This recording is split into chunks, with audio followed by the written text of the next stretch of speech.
Isang gabi, biglang nagsimulang maglaho ang mga tao sa lungsod. Nasaan man sila, anuman ang ginagawa, tila natutunaw sila sa hangin, naiiwan lamang ang kanilang mga damit.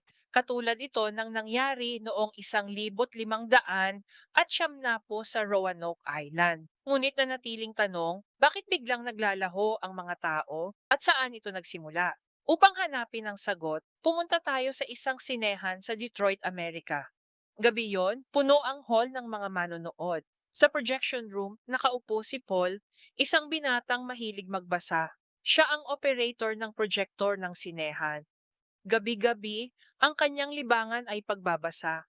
Nang gabing iyon, abala siya sa librong The Lost Colony of Roanoke.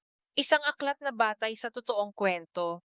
Inilalarawan nito kung paano, noong 1500 at 19 naglaho ang lahat ng tao sa Roanoke Island nang walang bakas. Walang paliwanag na natagpuan. Tanging isang salita ang nakaukit sa dingding, Kroatoan. Lubos na nahumaling si Paul sa libro, kaya't hindi niya napansin ang intermission ng pelikula. Sa break, nakipag-usap siya sandali sa kaibigan, pagkatapos ay muling pinaandar ang pelikula at bumalik sa kanyang upuan. Biglang kumurap ang mga ilaw ng sinehan at nagdilim. Inakala ni Paul na simpleng power cut lamang iyon. Ngunit dapat sana'y gumana ang emergency lights. Binuksan niya ang kanyang flashlight at lumabas sa pasilyo. Ang kanyang nakita ay hindi maipaliwanag, damit, sapatos, pitaka, nakakalat sa sahig. Ngunit wala ni isang tao. Ilang sandali lang ang nakalipas, puno ng tao ang pasilyo, may tawanan at popcorn. Ngayong katahimikan lamang. Ang unang naisip ni Paul, saan napunta ang lahat? Pumasok siya sa hall.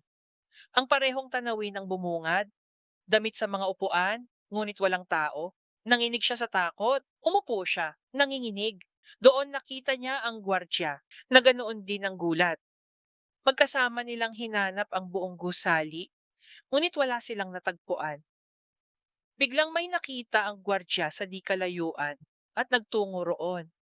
Sa sandaling iyon, kumurap ang flashlight ni Paul. Sa mahinang liwanag, naramdaman niyang may nakatingin sa kanya mula sa dilim. Nang tumingin siya, wala na ang gwardya. Naiwan lamang ang kanyang uniforme sa sahig. Mabilis ang tibok ng puso ni Paul. Ang dilim ay tila buhay, papalapit. Tumakbo siya sa basement kung saan naroon ang generator. Ngunit nang lumingon siya, may nakita siyang anino. Hugis tao ito, ngunit sobrang itim at siksik.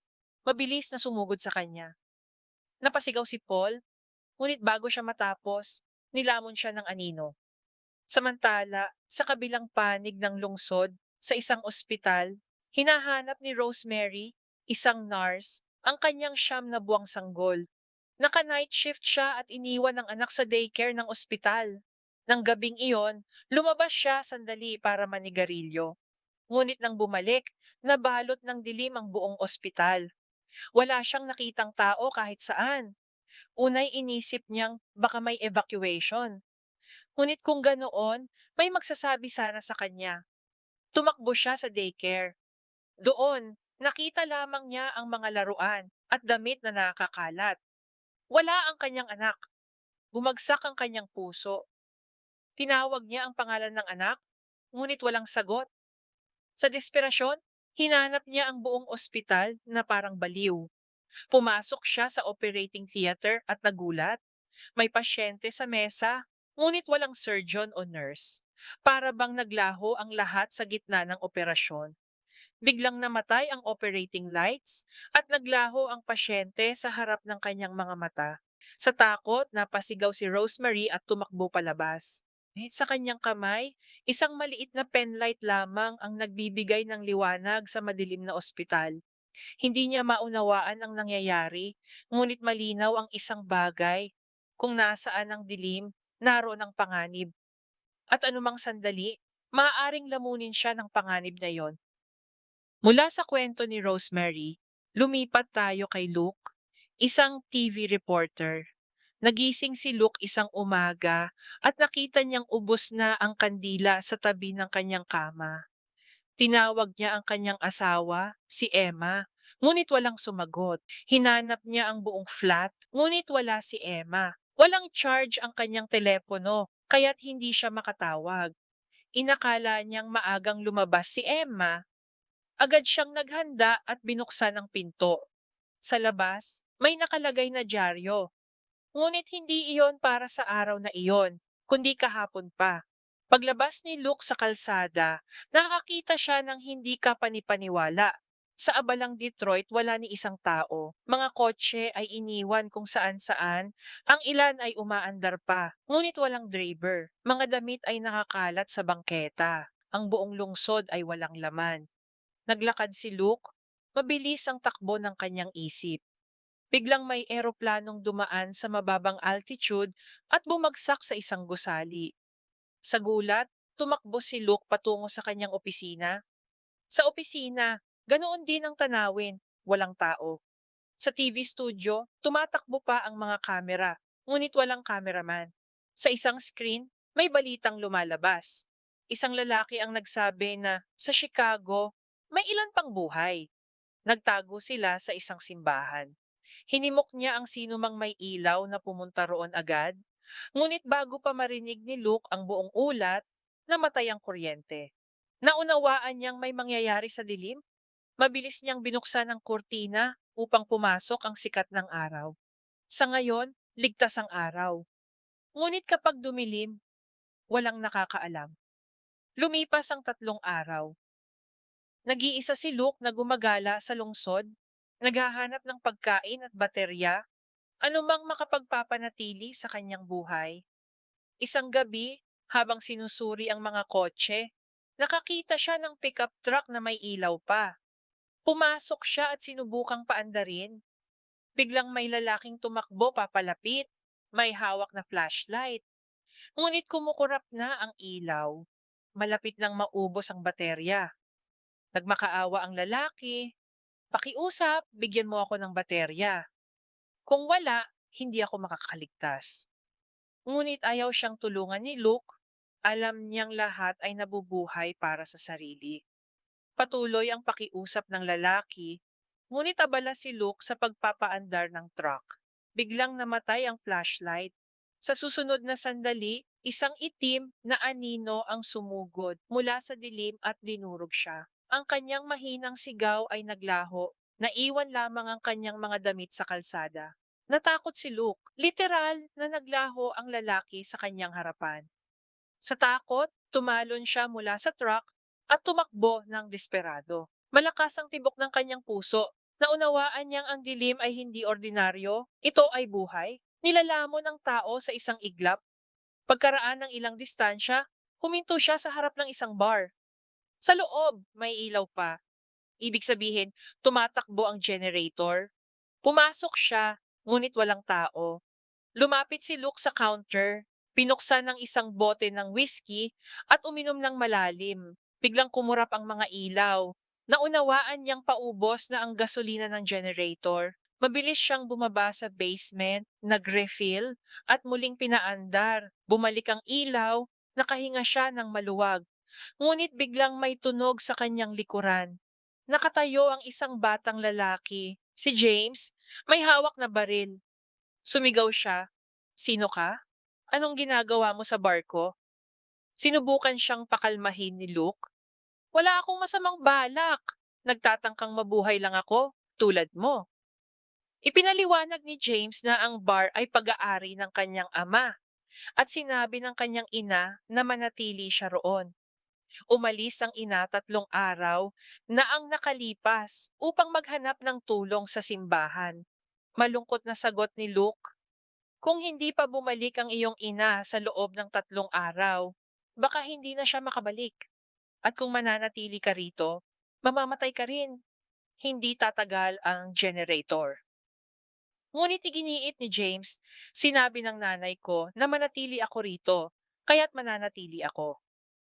Sa sandaling iyon, bumukas ang isa pang pinto at pumasok si Nurse Rosemary.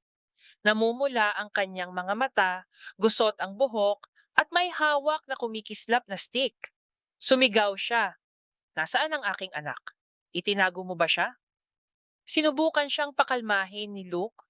Ngunit biglang kinuha ni Rosemary ang isang pistol mula sa kanyang bag at itinutok sa kanya. Sumigaw siya, "Ibigay mo sa akin ang aking anak ngayon o babariling kita?" Ipinaliwanag ni Luke, "Wala rito ang iyong anak. Katulad mo, natrap din kami." Sa narinig, napaiyak si Rosemary. Dahan-dahang lumapit si James at niyakap siya upang pakalmahin. Huminga ng malalim si Rosemary at nagsabi, "Nagtatrabaho ako sa ospital. Lumabas ako ng 5 minuto at nang bumalik ako, wala na ang lahat. 3 araw ko nang hinahanap ang aking anak. Inakala kong kinuha siya ng aking asawa dahil madalas siyang pumunta sa bar na ito." Nagtanong si Luke, "Paano ka nakaligtas ng 3 araw nang walang flashlight?" Ipinakita ni Rosemary ang kanyang kumikislap na stick. "Ito ang nagpanatili sa aking buhay. Marami nito sa ospital. Tumagal ng hanggang 12 oras kahit walang baterya. Umupo silang tatlo at naalala ang sinabi ng reporter na sa Chicago may mga nakaligtas na nagtipon sa simbahan. Upang mabuhay, kailangan nilang makarating sa Chicago. Ikinuwento ni Luke ang tungkol sa truck na nakita niya sa kalsada. Iyon ang magiging daan nila. Dahil umaandar pa ang truck, alam nilang kailangan nila itong kunin. Ngunit sa gitna ng kanilang pag-uusap, biglang may sigaw mula sa labas. "Tulong, pakiusap, tulungan ninyo ako." Sa desperadong tinig, mabilis na tumakbo si Rosemary sa pinto. Pinigilan siya ni Luke, "Ako ang lalabas. Huwag ninyong buksan ang pinto hanggat hindi ko tinatawag ang inyong mga pangalan." Kinuha ni Luke ang kanyang torch at maingat na lumabas. Nababalot ng dilim ang kalsada. Iilang poste lamang ang may ilaw. Sinuyod niya ang paligid at nakita ang isang lalaking nakahiga sa ilalim ng poste. Dumudugo ang binti. Nang lapitan niya, nakilala niya si Paul, ang binata mula sa sinehan.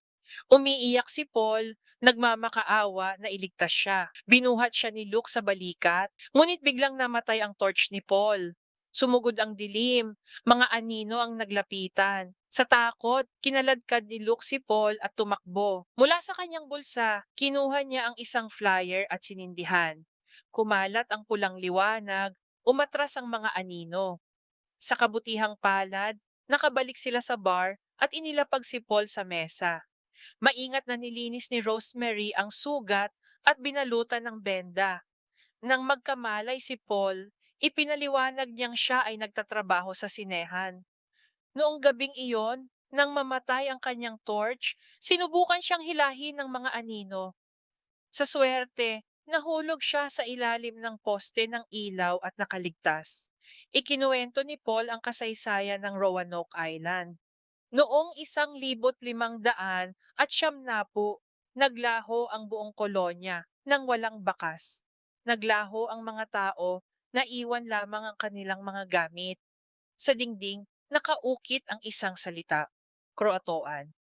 Sa narinig, sinabi ni Rosemary na iyon ay parusa ng Diyos na sobra na ang kasalanan ng sangkatauhan. Nagalit si Luke. "Kung totoo iyan, anong kasalanan ang nagawa ng 9 na buwang sanggol mo? Hindi ito parusa. May iba itong dahilan, ibang panganib." Naputol ang kanilang pagtatalo nang muling kumurap ang ilaw ng bar. Binalaan ni Paul na paubos na ang gasolina ng generator. Bumaba siya sa basement at pinatay ang ilang ilaw upang makatipid. Sa takot, nagtanong si James, "Gaano pa tayo katagal makakaligtas dito?" Yumuko si Paul, "Marahil 1 araw na lang. Pagkatapos, lalamunin na rin ng dilim ang lugar na ito." Habang lumalalim ang gabi, tumindi ang takot sa kanilang mga mukha. Walang naglakas loob na matulog. Biglang narinig ni James ang tinig ng kanyang ina mula sa labas. "James, nandito ako! Buksan mo ang pinto!" Sa tuwa, tumakbo si James sa pinto. Ngunit mahigpit siyang hinawakan ni Rosemary. "Tigil, James. Hindi iyan ang iyong ina. Patibong iyan." Umiiyak si James, iginiit na kilala niya ang tinig ng kanyang ina. Hinila siya ni Luke. "Makinig ka. Narinig ko sa TV na kayang gayahin ng mga anino ang tinig ng mahal sa buhay upang akitin ka. Isipin mo kung gaano iyon nakakatakot. Muli pang tumawag ang tinig mula sa labas. James, nasasaktan ako. Buksan mo ang pinto para sa akin. Nanginig si James, tumulo ang luha, ngunit hindi niya binuksan ang pinto. Pagkaraan ng ilang sandali, naglaho ang tinig. Dumating ang umaga. Sumikat ang araw.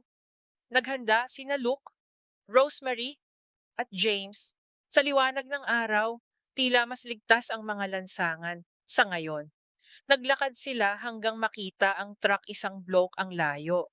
Nakatayo pa rin ito, kumukurap ang headlights, ngunit papadilim na. Pumuwesto sila sa likuran at nagsimulang itulak. Mabigat ang truck, mahirap igalaw, ngunit sa desperadong lakas, naitulak nila ito. Dahan-dahan, gumulong na ang truck. Matapos ang maikling distansya, biglang nadulas ang paa ni Luke. Nabaluktot ng masama ang kanyang bukong-bukong at siya'y bumagsak, napasigaw sa sakit. Agad siyang sinalo ni Rosemary at nagtanong, "Ayos ka lang ba?"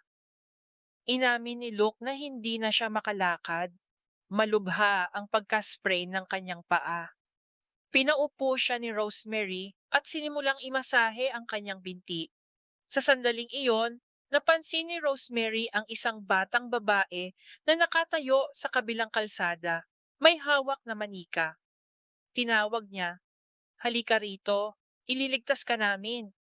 Tinitigan sila ng bata, ngunit biglang lumaki ang kanyang mga mata sa takot. May nakita siyang nakakatakot sa kanilang likuran. Napasigaw siya at tumakbo palayo. Nang lumingon si Rosemary, natigilan siya. Kahit sa liwanag ng araw, isang napakalaking itim na anino ang nabuo sa loob ng lilim ng gusali. Gumagalaw ito, buhay. Sinimulan nitong sundan si Luke. Mabilis na binuksan ni Rosemary ang headlights ng truck at ang liwanag ay nakapagsalba kay Luke sa tamang oras. Samantala, naghihintay si Paul kay James. Nang hindi bumalik si James, nagsimula siyang maghanap. Wala siyang nakita sa loob ng bahay. Tanging isang kumikislap na stick na nakahandusay sa sahig. Umupo silang tatlo at naalala ang sinabi ng reporter na sa Chicago, may mga nakaligtas na nagtipon sa simbahan. Upang mabuhay, kailangan nilang makarating sa Chicago. Ikinuwento ni Luke ang tungkol sa truck na nakita niya sa kalsada. Iyon ang magiging daan nila. Dahil umaandar pa ang truck, alam nilang kailangan nila itong kunin. Ngunit sa gitna ng kanilang pag-uusap, biglang may sigaw mula sa labas. "Tulong! Pakiusap! Tulungan ninyo ako!" Sa desperadong tinig, mabilis na tumakbo si Rosemary sa pinto. Pinigilan siya ni Luke. "Ako ang lalabas. Huwag ninyong buksan ang pinto hanggat hindi ko tinatawag ang inyong mga pangalan." Kinuha ni Luke ang kanyang torch at maingat na lumabas. Nababalot ng dilim ang kalsada, iilang poste lamang ang may ilaw. Sinuyod niya ang paligid at nakita ang isang lalaking nakahiga sa ilalim ng poste. Dumudugo ang binti. Nang lapitan niya, nakilala niya. Si Paul, ang binata mula sa sinehan. Umiiyak si Paul, nagmamakaawa na iligtas siya. Binuhat siya ni Luke sa balikat, ngunit biglang namatay ang torch ni Paul. Sumugod ang dilim, mga anino ang naglapitan. Sa takot, kinaladkad ni Luke si Paul at tumakbo. Mula sa kanyang bulsa, kinuha niya ang isang flyer at sinindihan. Kumalat ang pulang liwanag, umatras ang mga anino. Sa kabutihang palad, nakabalik sila sa bar at inilapag si Paul sa mesa.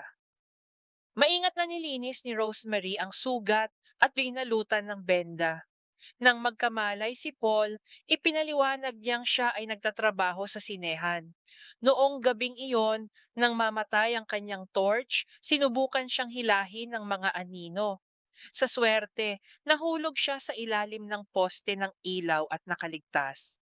Ikinuwento ni Paul ang kasaysayan ng Roanoke Island. Noong 1500 at siyamnapu, naglaho ang buong kolonya nang walang bakas. Naglaho ang mga tao, naiwan lamang ang kanilang mga gamit.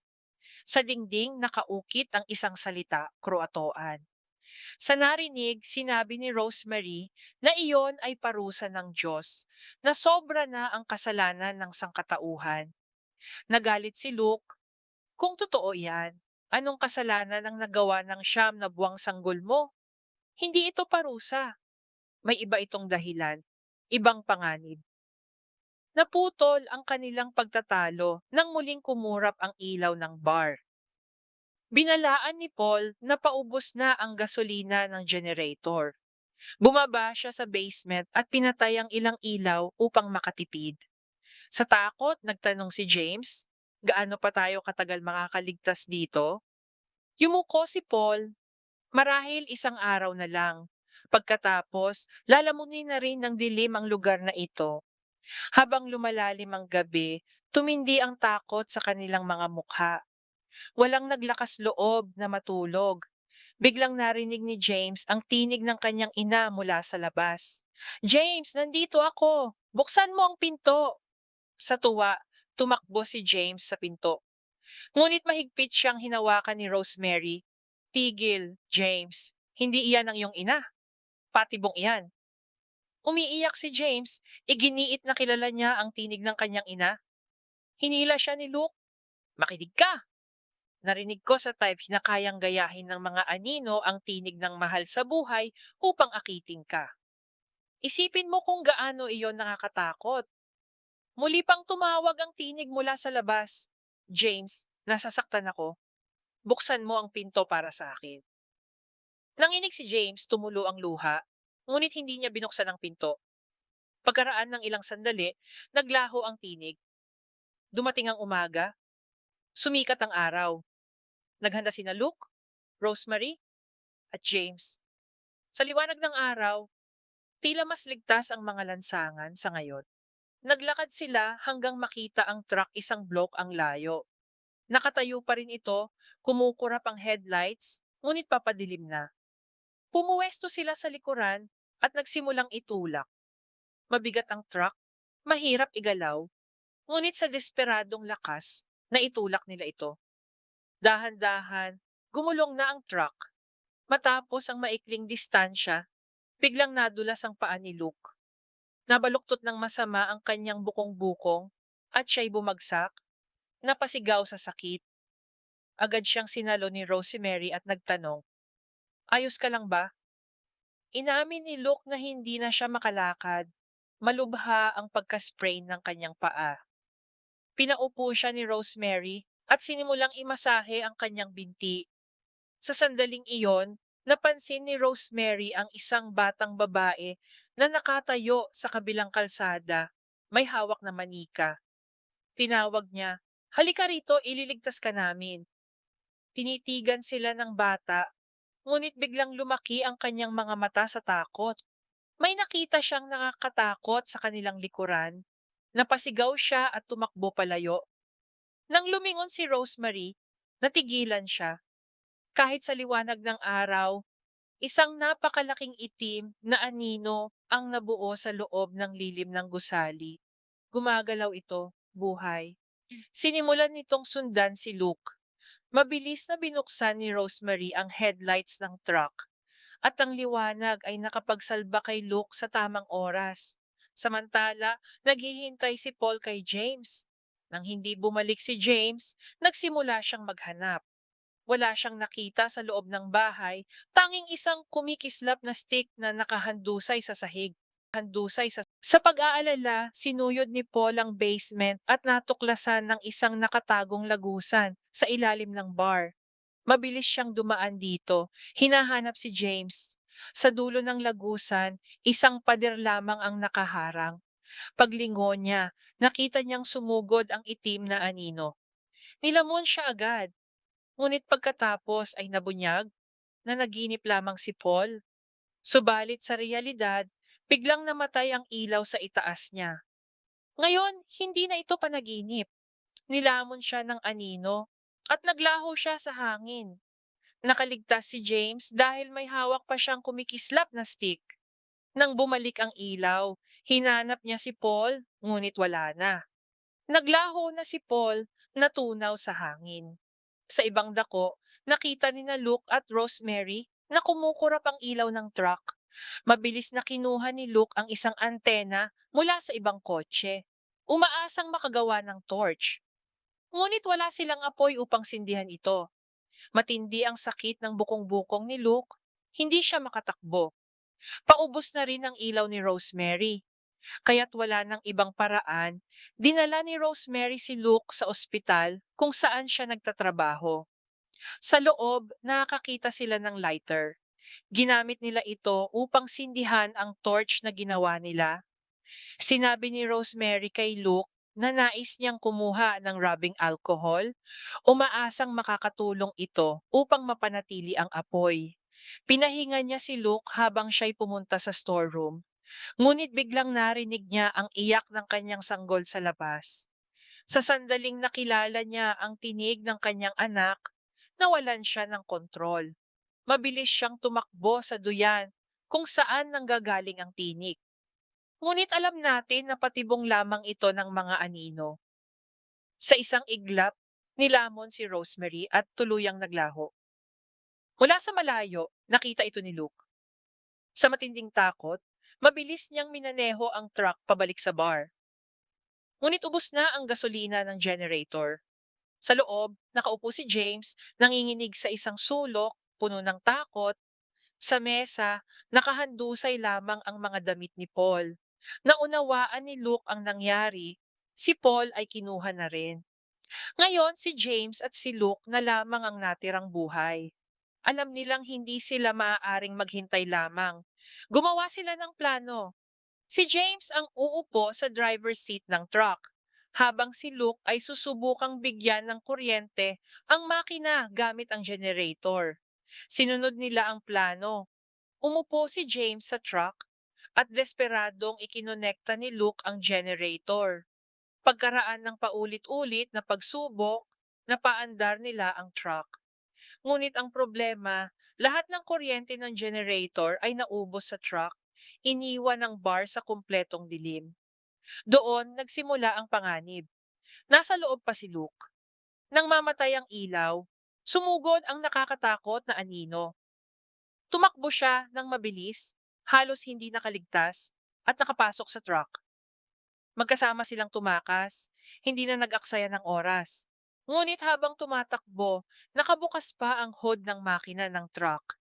Sinubukan ni Luke na isara ito, at sa sandaling iyon, nakita niya ang isang napakalaking simbahan sa unahan. Habang papalapit, biglang narinig ni James ang tinig ng kanyang ina mula sa loob ng simbahan. Nabihag si James ng emosyon. Walang pag-aalinlangan, tumakbo siya papasok. Sumigaw si Luke, pinipigilan siya. Alam niyang patibong iyon ng mga anino. Ngunit hindi siya pinansin ni James. Napilitan si Luke na magpasya. Kailangan niyang sundan ng bata. Habang sisimulan na niyang paandarin muli ang truck, napansin niya ang isang salita na nakasulat sa kalsada. Ang parehong salitang binanggit ni Paul noon, Croatoan. Samantala, si James ay dahan-dahang naglalakad papasok sa simbahan. Hindi alam na ang itim na anino ay papalapit na sa kanyang likuran. Sa sandaling tatakpan na ng anino si James, ipinasok ni Luke ang truck sa loob ng simbahan. Ang headlights ay nagbigay liwanag at umatras ang anino. Nakiusap si James kay Luke na sumama sa kanya, ngunit hindi siya pinakinggan. Sa pagkahumaling na hanapin ang kanyang ina, tumakbo si James papaloob. Napilitan si Luke na sumunod, ngunit dumating ang pinakamasamang sandali, namatay ng tuluyan ang ilaw ng truck. Sa pagkawala ng liwanag, sumugod ang anino at nilamon si Luke. Sa sandaling iyon, si James na lamang ang natirang buhay. Sa matinding takot, tumakbo siya sa altar kung saan may mga kandilang nakasindi. Umupo siya malapit dito at nakaligtas sa gabi, protektado ng kanilang liwanag. Sa pagsapit ng umaga, nagising si James at nakita ang isang maliit na bata. Ang parehong bata na nasilayan natin kanina. Ang batang ito ay nagtatago sa simbahan mula pa noong una. Sa pagkagulat, tinanong ni James kung paano siya nakaligtas. Ipinaliwanag ng bata na mayroon siyang espesyal na ilaw na pinapagana ng solar energy. Sa araw, pinupuno niya ito ng sikat ng araw. Ang sa gabi, iyon ang nagligtas sa kanya. Sa narinig, nakaramdam ng ginhawa si James. Magkasama silang lumabas. Binalot ng sikat ng araw ang mga lansangan at sa sandaling iyon, wala munang panganib. Nagpasya silang magtungo sa Chicago, kung saan sinabi ng reporter na may mga nakaligtas na nagtipon sa simbahan. Nakakita sila ng kabayo at nagsimulang maglakbay patungo sa hindi kilalang lungsod. Ngunit bigla silang nakasaksi ng kakaiba. Sa mga anino ng mga gusali, lumitaw ang tatlong figura ng tao. Agad na nakilala ni James, sina Luke, Paul, at Rosemary. Naunawaan niya na ang mga nilamon ng dilim ay hindi tuluyang naglaho. Naging bahagi sila ng mga anino mismo, ngayon ay nangangaso ng iba. At sa nakakatakot na pagbubunyag na iyon, nagtatapos ang Vanishing on 7th Street. Katulad ng tunay na misteryo ng Roanoke noong 1500 at 70, nananatiling hindi nalulutas ang palaisipan. Ang pagkawala ng mga tao ay nananatiling isang nakakakilabot na bugtong na walang sinumang nakapagpaliwanag.